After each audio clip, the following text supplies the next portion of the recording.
Today's video is sponsored by Incogni, obviously.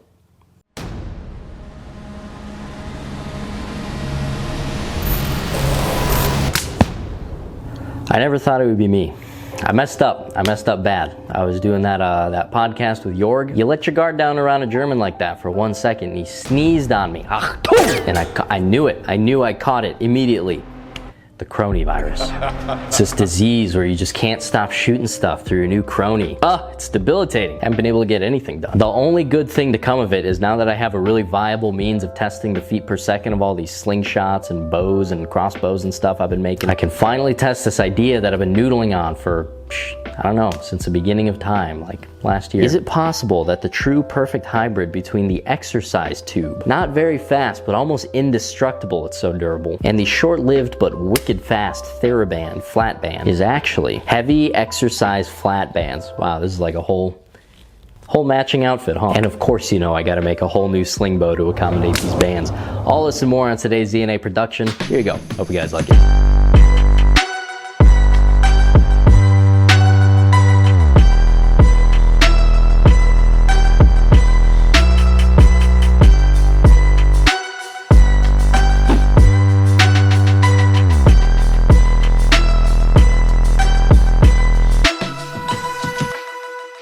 Before we get started, guys, I gotta tell you about today's sponsor, Incogni. It's one I personally use myself and I've gotten a lot of value from it, so I wanted to tell you guys about it. A lot of people don't know there's an entire industry based around harvesting the information from regular people, creating a profile of them, and selling them off to, if you're lucky, advertisers, but more often than not, scammers and fishers and identity thieves and just generally people who want to take advantage of you. And the weird part about it is this whole selling your information thing, perfectly legal. Now here's the good news. If you contact those data brokers directly and tell them to take down your information, they actually have to, or they get in big legal trouble. But the reason everybody doesn't just do that is because there's literally hundreds of them. You're never gonna find them all. This is why Incogni is so awesome. It's a service that allows you to outsource your legal right to tell data brokers to take down your information. Incogni goes out and scours the internet for any data broker that has a profile matching yours, and they submit the request for you. They even let you track how many requests have been sent, how many have been confirmed. I'm personally up to 250 data brokers who have taken my information down. 29 still in progress, 281 total sent. And guys, I'm telling you, I'm feeling it. I used to get multiple spam calls per day, texts constantly, can't even tell you how many. A few weeks after getting Incogni, none. Radio silent. It's been really nice. If that sounds pretty nice to you, you can use the link in my description. You're gonna get 60% off the annual plan. Pretty good deal. Thank you very much, Incogni, for sponsoring the video. Let's get back to it. All right, building materials. I haven't really done a parts list in the beginning of a video in a really long time because it seems like I have virtually no ability to really accurately guess what I'm going to need for the whole entire build, but I'm going to go ahead and give it a try. So I have just about 5 feet of this 3/4 inch by 3/16 thick flat bar. That's what this stuff is. I got this 1/2 inch by 1/8 inch flat bar, 3 feet of that. I have some 3/8 black pipe. It's steel pipe. I got some 3/4 inch 832 machine screws. I wish I could have got the ones that had the hex Allen head. Those just look a lot nicer, but they were out of stock at Menards. I got all this stuff at Menards, by the way, except for that. And I got 4 of these 2-inch steel rings. We're gonna do some pretty cool stuff with these. And lastly, I did not get this at Menards. This is a whisker biscuit. I bought this on Amazon. It's basically a universal arrow rest. Normally they come with like a holder of some kind because just by themselves they're actually really flimsy and there's not really any way to attach them to anything, but just buying it alone like this, it's gonna be like $5 a piece. If you get it actually with the holder, I've seen those things be all the way up to like 30 bucks. Which brings me to the first move of the video. Let me take these things off real quick. I've realized that if you take 2 of these steel rings and you sandwich them together, you can make just about the perfect housing for a whisker biscuit. The housings that you find online are going to be made of plastic usually, really strong plastic obviously, but something like this is going to be borderline indestructible. It also gives us the option to actually weld things to it and build off of it. So this is going to be our first move. We're welding these 2 rings together stacked on top of each other. I'm not really sure if there's a way to get these things totally perfect, but luckily they don't really have to be. Just kind of eyeball them, get them pretty good. Really quick, mark out the width of the opening of the whisker biscuit.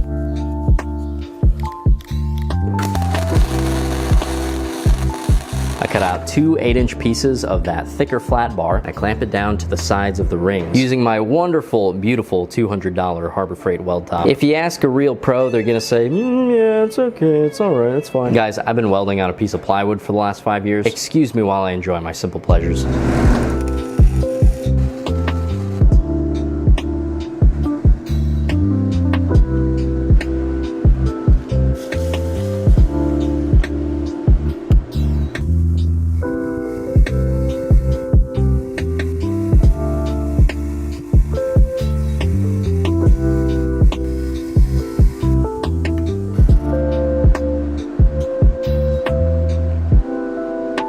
This is the one annoying thing about the welding table.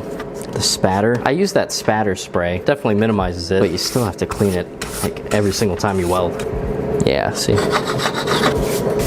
Okay, so I got it welded up here. I will be welding the other side too, but not yet because I want that nice flat surface.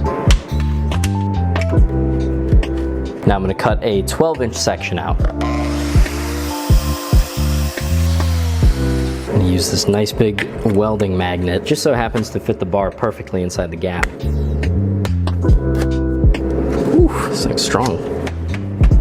I flipped it around. It's easier to get stuff lined up like this.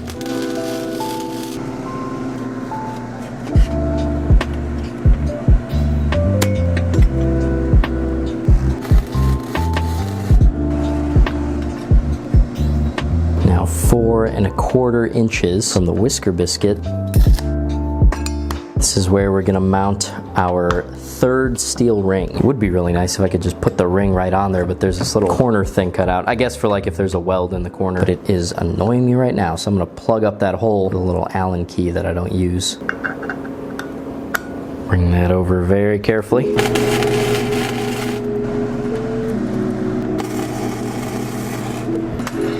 Then I split one of the rings in half, I smoothed out all the ends, and I'm going to be welding them to that rear ring, like that. Very annoying.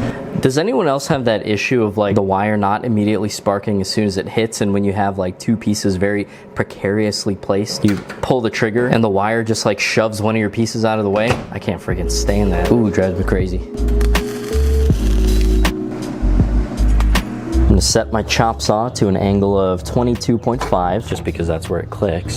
I'm gonna cut a 4-inch section out of that 3/8 pipe.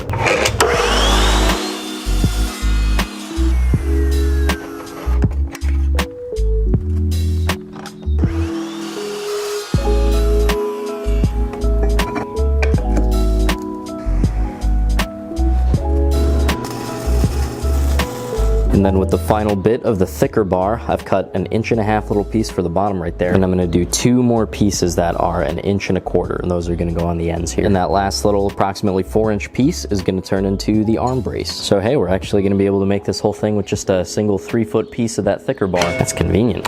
I love stuff like that. 1/4, 2.5.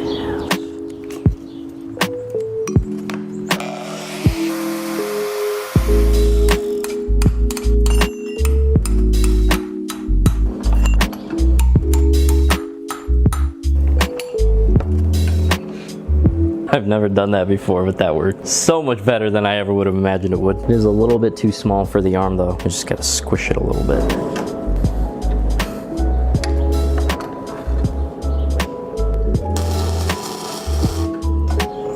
Now I'll drill a couple of screw holes in the small pieces. The tap that I bought came with a drill bit. That's the perfect size. Then from there I cut a small section of the 3/8 pipe in half, cut it down to size, then I clamp them together like this so I can drill the holes perfectly lined up. Then I just tap the holes in both the bars and weld them onto the ends of the arms. Oh, and I forgot to mention I also countersunk the little pipe clamps. Alright, we're getting close. This is where the thinner stuff comes in. I'm gonna put a couple of supports from this rear ring to the arms. Now I can finish up these welds on the front here, and I can cut this top little section out of the whisker biscuit holder thing so we can make full use of it. It's super nice to just be able to knock your arrow and just drop it straight down into the top of the whisker biscuit. I hope I don't ruin this thing this far into the project.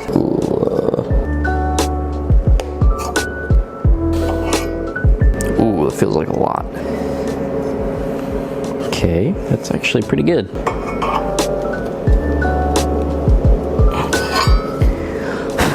Wow, that looks nice. Whoa. I was not expecting that. Look at that. That actually looks like something. I think I do need to bend it more though. Okay, I think I'm not gonna know 100% until I actually have it like strung up with the rubber. Time to get creative. It would be really nice if I could just do these like Theraband and just kind of hold a ruler down and cut them with the rotary cutter, but I think these are way too thick for that. They're gonna give way too much resistance and they're just gonna be squishing and wibbling and wobbling in every direction. So I'm actually gonna try sticking them down with double-sided tape. That'll be underneath and I'll do the ruler on top. Hopefully that gives me a good line. For bands, 8 inches usually does pretty good. I wonder if there's any difference between doing really thick rubber and thin rubber in terms of how much it can stretch. Guess we'll find out.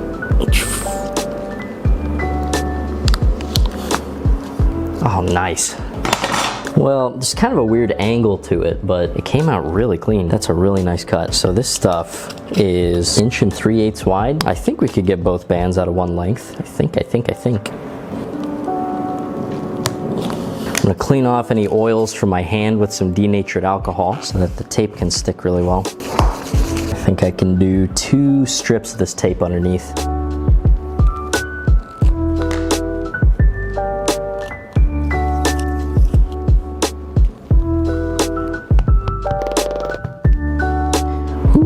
It's stuck down pretty good. Man, I hope this works with no problems. That'd be so nice. We're gonna go a 7/8 down to 1/2 inch taper.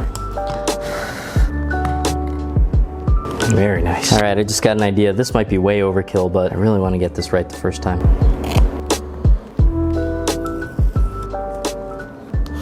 And you gotta get this in one run or the edge is gonna be very irregular. Every little irregularity in the edge is a place where a tear can start. So you just gotta get it 100% the first time. You go extra hard, extra slow. So I can give the blade enough time to cut through.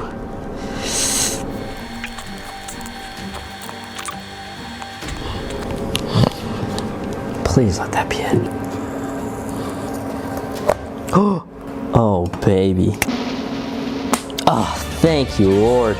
Look at that. That is a freaking slingshot band. Oh, that's awesome. Oh, thank you, God. That is so nice looking. The edge is perfect. That's so exciting. Okay, now normally our little knocking point would be about this size, but with our string stopper being one of these rings, that would make all the tie-off points right on the ring, and it would be like slapping into it every time you would fire. And I got to imagine that would kind of like work it off. So we're gonna go extra long so it's only string making contact with the stopper. This is, I think, 3mm Dyneema. Normally this is used for like fishing spear guns, but it's just this like really, really super heavy duty string. Just this little thing has a breaking strength of like 1,050 pounds. I think that should be good. That's good. All right, now I got roasted in my sling darts video because I think every single knot that I said I was gonna use, I've said the wrong name of the knot. The Boy Scouts of America have all grown up and they are the knot police on YouTube now. So I actually went ahead and did some research to make sure I was tying the correct knots this time. So this is an actual constrictor knot. And go around like that, underneath, pass through there, and pass through there. That's what it should look like. You get 3/8 sticking out the top. Lube it up with some alcohol and cinch it. I hate how it does that. That annoys me, how the strings on the back separate like that. Intuitively, it feels like you have to fix it as you go, but you actually don't, because you'll see in a second. So as long as you make sure that you're maintaining the amount that comes out of the top, once you actually apply some tension, the rubber will actually slide out of that bottom loop right there and it'll close up when you release it. I wish it would just tighten like that, but can't always have what you want, I guess. I'm gonna wait for the alcohol to evaporate out of that and then I'm gonna melt the ends down. And in the meantime, I'm gonna work on the other one.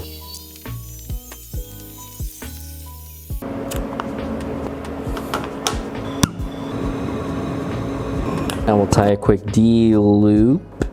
What the heck am I doing? Bro, my brain is mush right now. What the heck is happening? Okay, yeah. There we go. There's the first one. And I actually just learned recently that your second one is supposed to go in the opposite direction. So, like that. Alrighty, there's my band set. Got to make up a couple more out of the exercise tubes and the Theraband so we can actually get a good test. I am so ready to shoot this thing though. How you doing? I'm Elon. This is Slapped Elon. I was afraid the clamps would cut through the bands if I tightened them down too much, so I didn't tighten them enough. So yeah, slap me in the cheek. You can't even really see it anymore. It still hurts.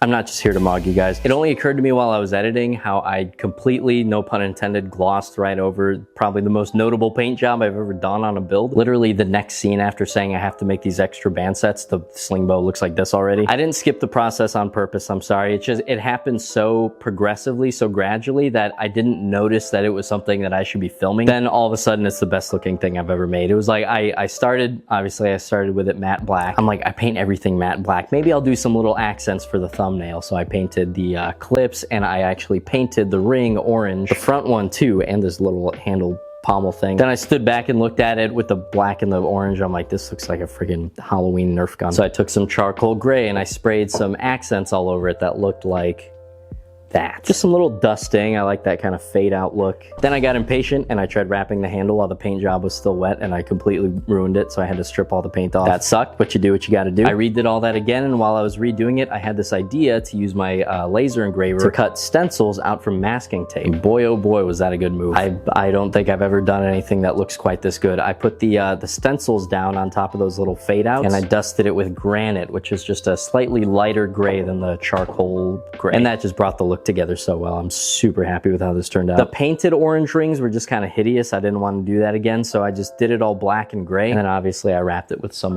thin orange paracord. Paracord 275. Nothing extra fancy. It's literally just wrapped around. Same on the arm brace.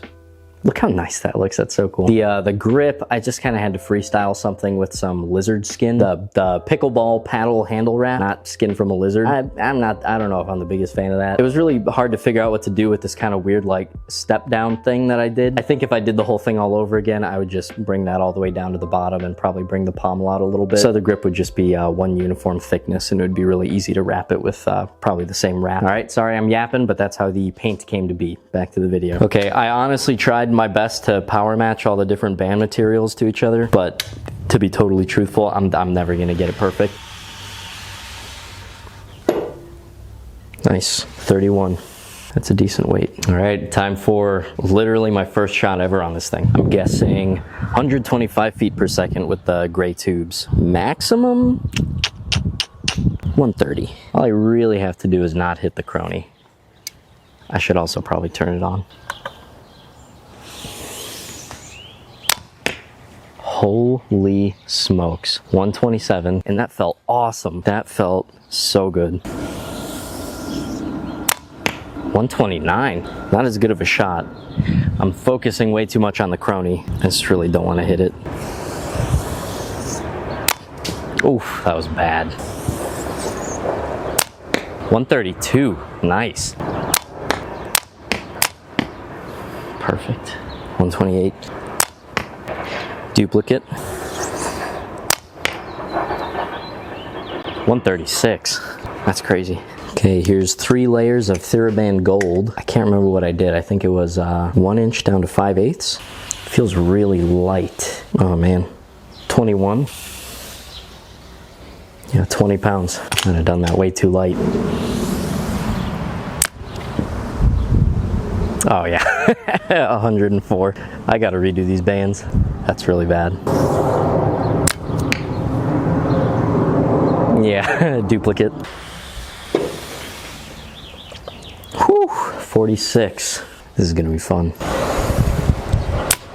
Whoa, 156. Total miss. I was just trying to get it off quick. All right, let's try to actually hit something this time.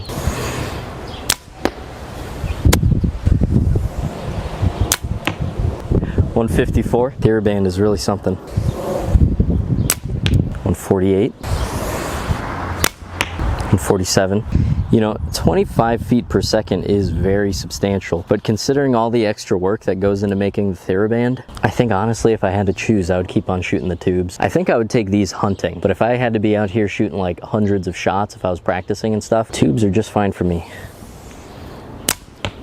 This is very fun though. I hear a baby. What's up, big boogie? Is that funny? 146. Any more contractions? No? Peanut gallery. Like that? Check this out.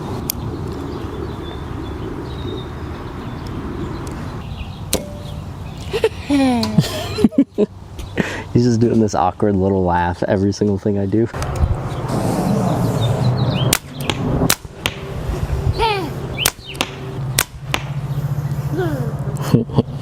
Alright, here's Dero vision.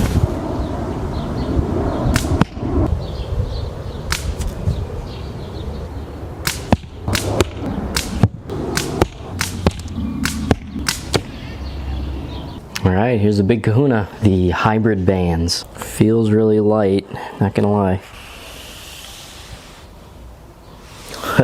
28 pounds.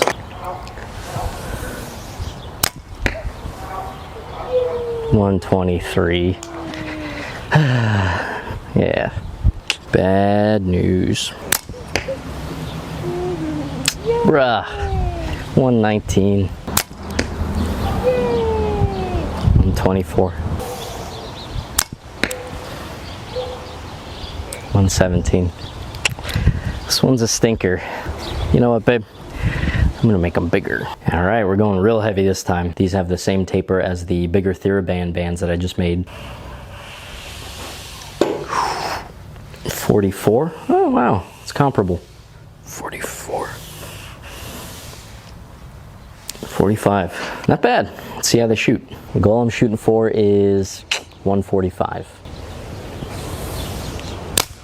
Whoa. 144. Failure. Just kidding. That was snappy.